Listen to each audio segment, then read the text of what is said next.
Welcome to a slightly belated reading.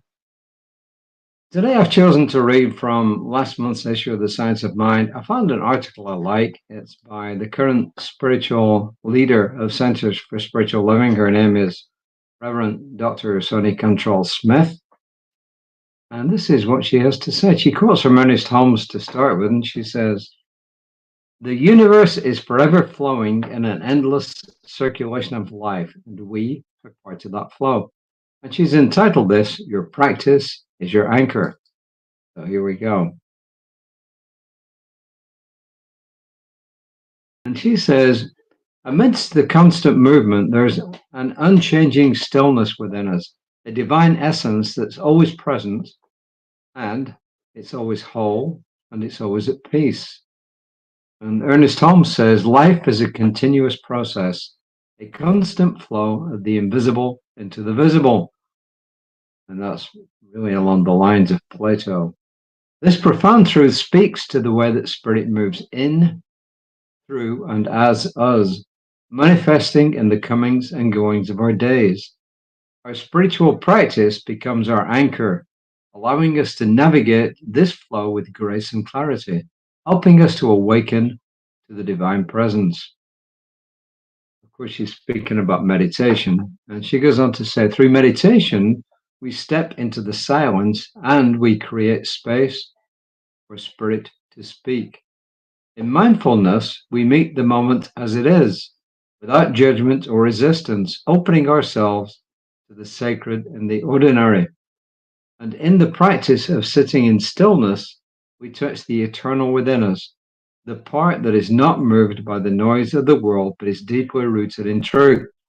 She's talking about two different things here, although it sounds like it's one. Meditation, well, you all know what meditation is. It's where you sit and you just either use a mantra, concentrate on your breathing, eventually just go into silence.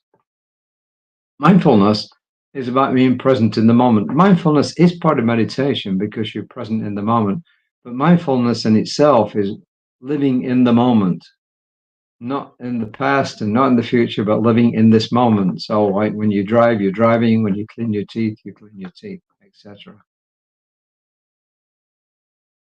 And she says, let's use these practices to cultivate self-awareness, becoming more attuned to the ways that we may be distracted by thoughts of fear and doubt. As we turn within, we can release these distractions and remember we're expressions of divine love and divine wisdom. From this place of awareness, we can approach life's changes with faith, knowing that even in the transitions, spirit always flows toward our highest good. The invitation is to embrace the flow, meeting change with a heart open to growth and transformation. When we awaken from the illusion of separation, we realize the spirit that brings forth the sun, the moon, the planets, and the stars. And we realize that it's exactly the same spirit that sustains us. And she says, let's move forward together, grounded in our spiritual practices and awaken to our divinity, trusting that in every moment we are held in the infinite loving flow of spirit. And really doesn't need an awful lot of explanations. Plato believed that, I mentioned before, everything that you see in the physical universe is a representation of something at a spiritual level. So Plato's forms. So everything you see, there's a spiritual essence behind it. And Holmes told us, and other people have told us, that spirit is always flowing into form. In other words, from the unseen, we get the seen. And our participation in that is when we go into our spiritual practices, mindfulness, meditation, and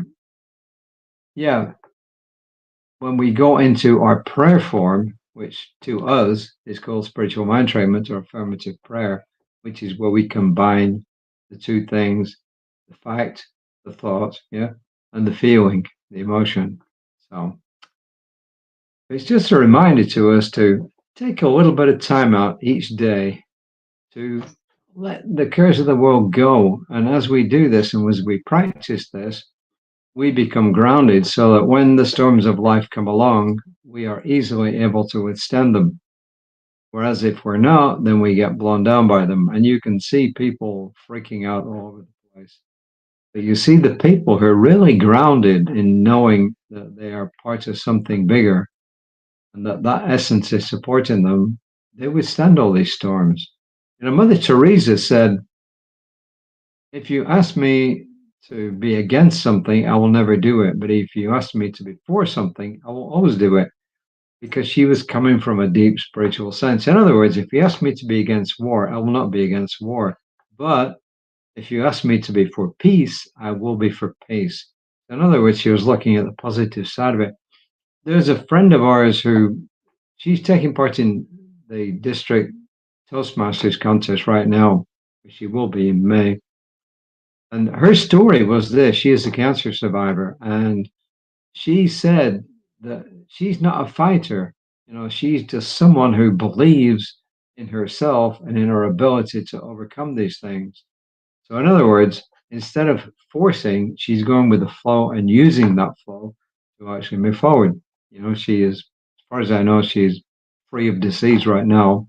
But her whole message is that instead of resisting something, you actually move along and you move into what it is that you want. Remember, what you resist persists.